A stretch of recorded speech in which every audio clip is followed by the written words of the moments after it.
Bonjour à toutes et tous et bienvenue dans la chambre d'Arnaud Goupil pour une nouvelle vidéo. Je refais ma vidéo de prédiction sur la 7 IV parce que rétrospectivement vous êtes beaucoup à pas l'aimer et donc ce sera bien mieux de faire ça ici sans avoir le vent qui déplaît et au moins je peux vraiment aller beaucoup plus dans les détails, ce que j'avais pas forcément fait dans la vidéo d'avant. C'est un mix de rumeurs, de ce que je pense que va avoir en regardant le boîtier, par exemple de l'A7S3, certaines choses me font dire que le A7 IV aura le même boîtier, je peux me tromper, mais ça pourrait le faire. Et donc on va rentrer là-dedans. Bien évidemment, je vais faire ça un peu comme si j'étais un marketeur de chez Sony, parce que bien évidemment il faut protéger l'A7S3 d'un côté et le futur A7R5 lui aura beaucoup plus de liberté, il pourra avoir le même viseur que l'A7S3 et que le A1, à savoir que le A1 aura toujours, je pense, les 240 images par seconde pour lui. Alors juste une petite clarification sur le 240 images par seconde, si vous voulez le savoir, c'est pas en pleine résolution. Donc en fait, si vous voulez avoir la pleine résolution, vous restez à 60 images par seconde sur le A1. Mais on n'est pas là pour parler de ça. Donc commençons tout de suite avec ce A7 IV. Donc comme je vous l'ai dit, je pense qu'il aura le boîtier de l'A7S3, mais s'il n'a pas l'écran orientable, on verra un autre cas juste après. Mais je pense vraiment qu'il aura ce même corps. Du coup, ce que ça apportera, c'est bien évidemment cet écran orientable et tactile. Alors la définition, ça pourrait être celle peut-être de l'A7 III, et du coup, si c'est le même écran, il faudra voir sur le test s'il faut rajouter un écran derrière pour pouvoir utiliser des verres polarisants, parce que le A7 III et après le ZV1 et le A7C ont toujours ce problème. Lorsque vous mettez des verres polarisants, vous pouvez voir l'écran que en orientation verticale. Voilà, et du coup c'est un problème, donc il faut voir s'ils vont améliorer ça chez Sony, s'ils vont nous mettre le même écran qu'on a depuis assez longtemps maintenant, hein, mais avec les fonctions tactiles, le 1,440 000 points, c'est ça. Alors que maintenant les autres sont beaucoup plus élevés, à savoir que c'est Nikon qui a au final le meilleur écran, il me semble, à 2 millions de points. Donc Sony devrait un peu s'améliorer, mais ils préfèrent faire des bons viseurs que des bons écrans, alors que c'est quand même utile, hein, des bons écrans. Du coup, ils devraient aussi hériter des menus du Sony A7S III, mais on reviendra là-dessus après. Ce que j'ai noté, on devrait avoir le même type de capteur qui est à côté de la monture, qui, suivant les personnes, ils vont vous dire que soit c'est pour faire du meilleur eye tracking, ou que c'est un capteur de colorimétrie pour que la colorimétrie soit meilleure. Quoi qu'il en soit, il devrait avoir cette augmentation comme à l'A1, et donc le A7R5 devrait l'avoir. Il n'y a pas de raison que sur le même boîtier, on n'ait pas ça. Ça rajoutera juste un petit peu de qualité d'image et ça fera pas trop de concurrence au final à l'A7S III qui est très spécifique dans ce qu'il fait. Après, ce qu'il pourrait avoir d'intéressant, s'il a le même boîtier que le A7S III, ce qui me semble être vrai, alors les rumeurs disent qu'il aura un viseur de 3,69 millions de pixels. Ce qui n'est pas dit, par contre, c'est le grossissement du viseur. Alors, s'il reprend le corps de l'A7S III, il aura le même œilleton et je pense qu'il aura le même grandissement que l'autre viseur. Alors, ce qu'il faut voir, par contre, c'est si la dalle est assez grande pour pouvoir utiliser ce viseur-là. Sinon, ils mettront un viseur plus petit dedans. Mais ce serait bien, je pense, d'avoir ce 0,90 et je pense qu'ils iront de ce côté-là parce qu'ils ont tout le temps amélioré les verres de visée pour aller sur la nouvelle génération à chaque fois, à moins qu'ils reprennent tout le bloc optique plus l'écran de l'A7R III et qu'ils augmentent un peu la puissance de calcul, de rafraîchissement du viseur pour que ce soit plus agréable à regarder, ce qui serait quand même assez intéressant, hein, à défaut d'avoir un écran assez défini dans le viseur. Bien évidemment, on devrait avoir la FZ100, et donc pourquoi je vous dis que je pense qu'il aura le boîtier de la l'A7S III, vous pouvez me dire, ouais, il y a un petit problème de ce côté-là, c'est qu'il y a l'HDMI en full size 2.1 sur le A7S III qui sert à faire du RAW, qui peut permettre de faire du RAW en 16 bits, et c'est beaucoup plus pratique pour ceux qui font du cinéma d'avoir un HDMI en full, parce que déjà ça casse pas facilement. Et puis du coup, c'est une taille normalisée sur les caméras, donc il n'y a pas de problème de prendre un micro. Il n'y aura jamais de mini, je pense, sur les mirrorless, parce que c'était la norme avant qui était sur les réflexes, et lorsqu'on est passé sur les mirrorless, on s'est tous adaptés à utiliser du micro, même si ça casse tout le temps. Mais voilà, je pense que c'est soit ça sera du micro sur le A7 IV, et en fait, il y a un petit détail que je vois sur le A7S III, donc c'est probablement pour pouvoir changer la prise HDMI si elle casse, sauf que ça permet, parce qu'on a une platine autour qui est vissée par 2 vis, sauf que moi je serais Sony, je me dirais, ça pourrait permettre à d'autres appareils photo d'avoir un micro HDMI juste mis à cet emplacement-là, à la place d'avoir ce full size HDMI, et donc ça permettra d'utiliser les mêmes cages que sur le A7S III sans avoir de problème. Donc ça pourrait être, moi c'est la solution que je pense que Sony prendra. C'est beaucoup plus facile de faire des boîtiers normalisés comme ça, sinon elle aurait toutes les autres prises qu'avait le A7S III, qui sont l'USB-C, la prise casque, la prise micro et la prise télécommande, et donc peut-être sûrement le chemin de dissipation de la chaleur avec le petit port en bas pour évacuer cette chaleur. Donc voilà à peu près ce que je pense que le A7 IV aura sur son boîtier, et donc ça pourrait être plutôt intéressant. Ce qui pourrait être problématique, c'est s'ils se disent, ah mais attends, les photographes, ils préfèrent avoir un écran fixe.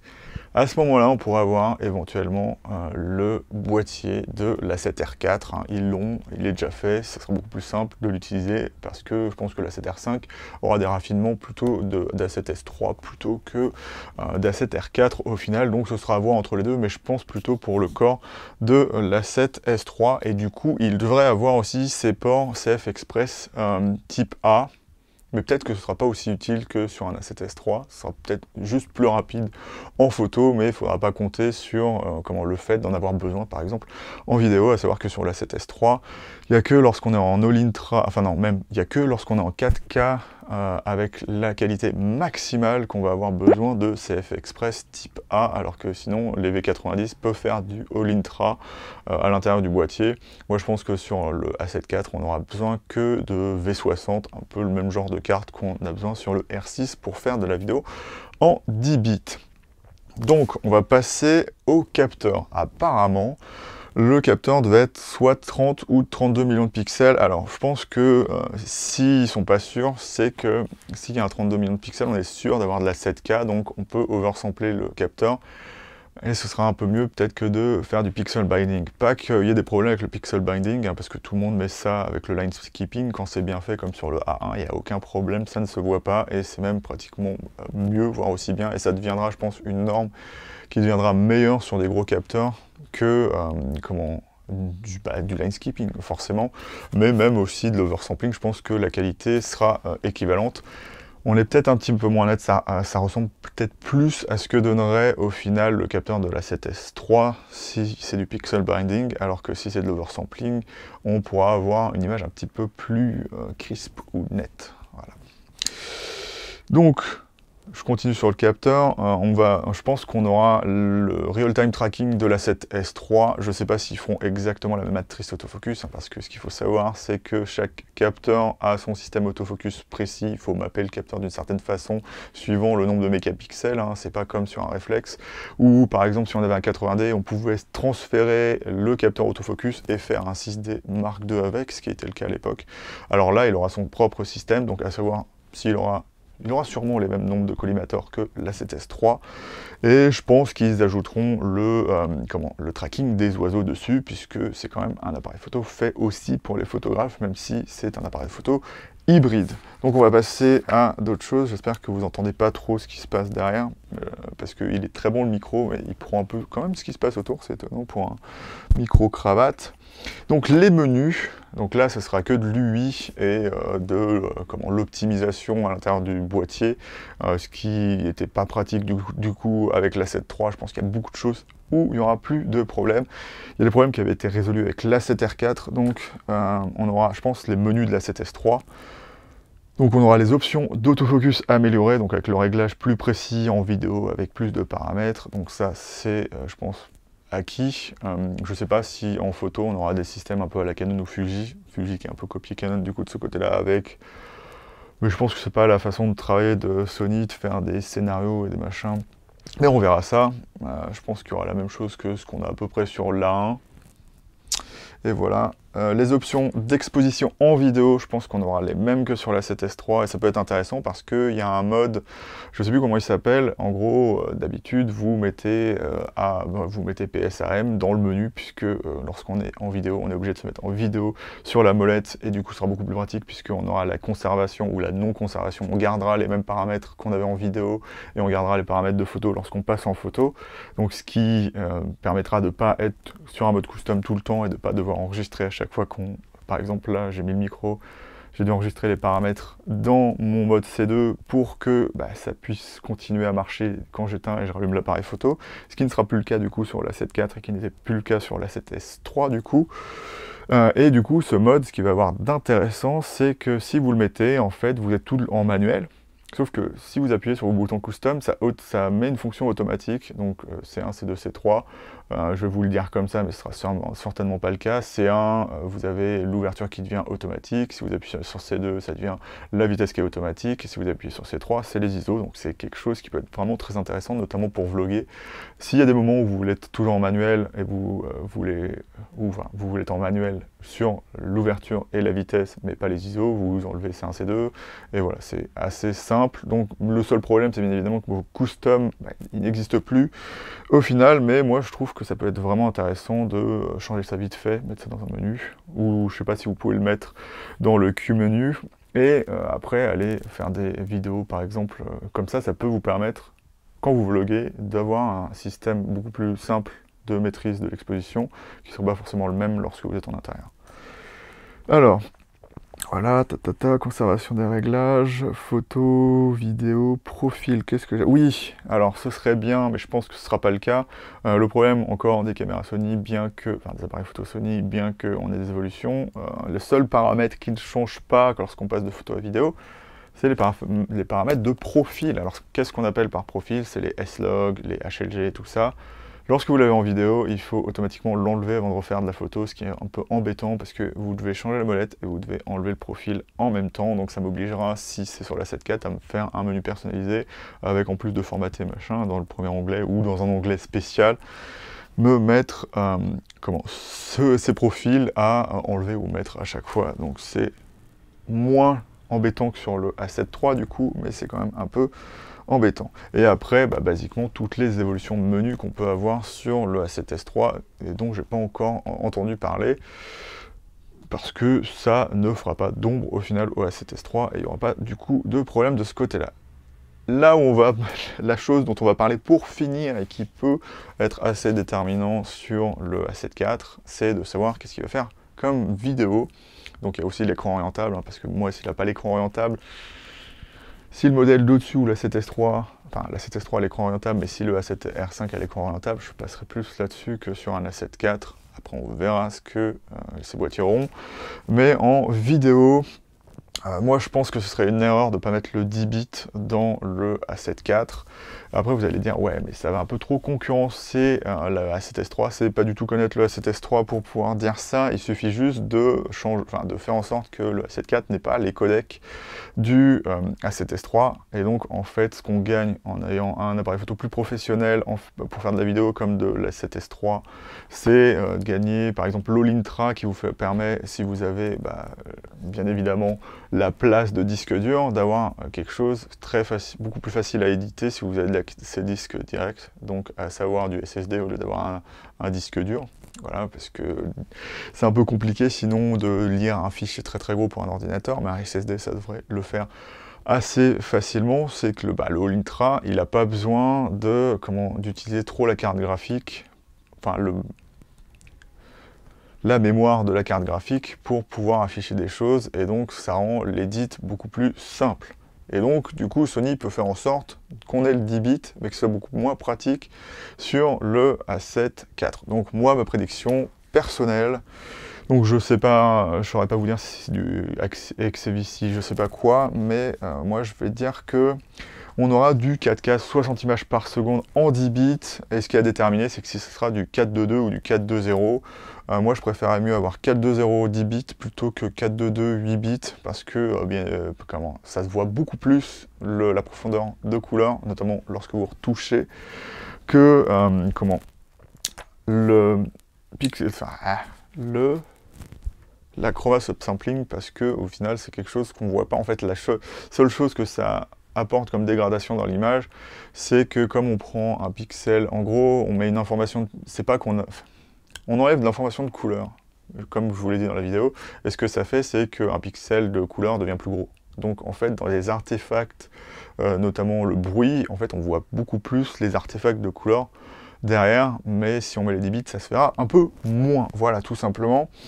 Mais pour moi, ça reste beaucoup plus facile à éditer que comment dire ça, du 422 8 bits. Après, on peut avoir les deux.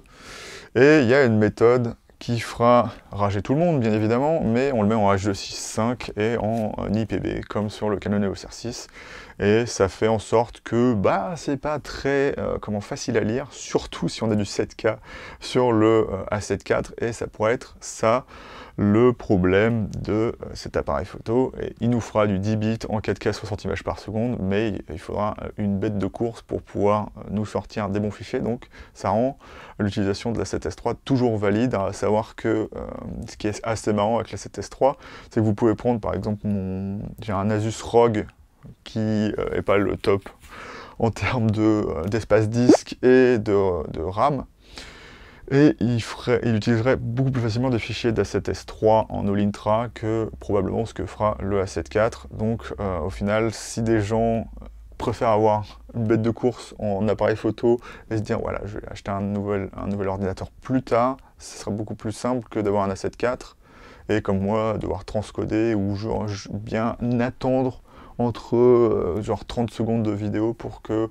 l'affichage soit assez doux et que vous puissiez même juste voir la vidéo en direct, hein, parce que moi ça m'arrive dans Premiere, je commence à utiliser mon fichier de R6, je veux faire mon edit en rajoutant mes images, sauf que quand je veux couper, quand je veux m'arrêter pour additionner, mettre une image, et ben comme la RAM elle est un peu prise, la RAM de la carte graphique est un peu prise de court, et ben ça s'arrête pas où je veux.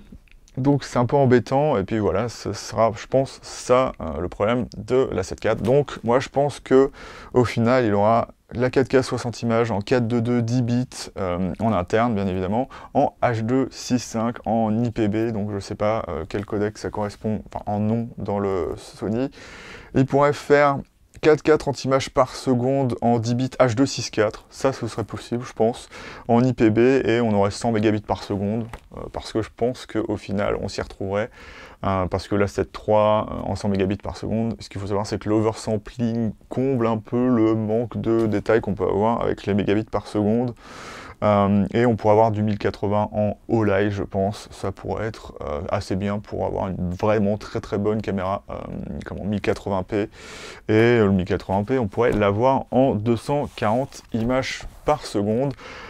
Et donc c'est tout ce que j'avais à peu près à dire sur ce A7 IV. Donc là j'ai fait combien de temps 18 minutes. Donc voilà, ça sera une vidéo pas trop longue au final, mais je pense que la 7 IV aura tous ces petits paramètres. Donc ça en ferait un appareil photo quand même assez intéressant, mais pour par exemple de l'édit vidéo, ça ne remplacerait pas forcément un A7S III où il y aurait un côté assez non plaisant à retoucher avec l'A7 IV. Parce que bien évidemment il y a plein de débats aujourd'hui sur utiliser une caméra professionnelle pour faire des vidéos YouTube, mais ce qu'il y a de pratique avec une caméra professionnelle, c'est que vous l'avez acheté, vous faites vos rushs, et en fait ça c'est comme du beurre, hein. Plus c'est gros en termes de fichiers, si vous avez un accès disque assez rapide, les vidéos s'éditent beaucoup plus facilement qu'avec n'importe quelle vidéo compressée. C'est pareil pour les photos, hein. Si vous avez un nombre de mégapixels élevé, si vous voulez avoir, les utiliser sur vos ordinateurs, j'allais dire appareils photo, bas de gamme, ce qu'il va falloir faire, c'est garder le RAW dans sa plus grosse taille. Donc si vous avez un ordinateur avec un SSD, mais 8 Go de RAM, ça pourra quand même le faire, je pense, si vous ne prenez pas du RAW compressé, par exemple. Voilà, en fait, c'est ça qu'il faut se dire, hein, c'est que tant que vous avez de l'accès disque, si vous avez certaines limites, il faut mettre le moins de compression possible à la fois sur les photos et les vidéos. Je m'arrête là parce que c'était bien évidemment une vidéo sur ma deuxième prédiction sur le A7 IV. Alors après, pour ce qui est de la sortie de l'appareil photo, je pense qu'il sortirait je pense qu'il serait annoncé en avril. Ça, c'est possible, parce que la sortie de la 7.3 était en avril, donc ils peuvent juste nous l'annoncer en avril, et ça correspondrait à peu près aux dates convenues, parce que ce serait troisième trimestre, ce serait pas trop loin du troisième trimestre au final, ce serait au milieu du second, mais les rumeurs peuvent des fois un peu se tromper de ce côté-là. Donc voilà, je vais retoucher cette vidéo et voir si c'est assez correct dans ce que ça donne. Et moi, je vous dis salut et à bientôt dans le chambre noir de Goupil, sûrement pour un retour sur les informations qu'ont donné les youtubeurs, la plupart des youtubeurs, sur le A1 et voir ce qu'il y a de bien et ce qu'il y a de pas bien sur l'appareil photo de ce que j'ai constaté. Donc je vais vous dire salut et à bientôt dans le chambre noir de Goupil.